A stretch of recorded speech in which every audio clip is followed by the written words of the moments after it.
good model. New Tesla Model 3 automated battery module assembly line on the wrong side of the Atlantic.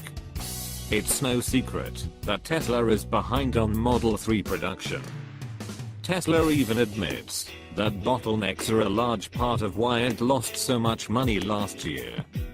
But that could soon change now that a key piece of manufacturing equipment is ready to go. The only problem is, it's currently on the wrong side of the Atlantic Ocean. Automotive News reports that Tesla has designed and built an automated battery module assembly line that's expected to significantly speed up production. Unfortunately for the California-based automaker, the equipment still needs to get from Germany to its US battery factory in Nevada. That's got to be disassembled, brought over to the Gigafactory and reassembled, and then brought into operation at the Gigafactory. Tesla CEO Elon Musk said on a conference call earlier last week. It's not a question of whether it works or not.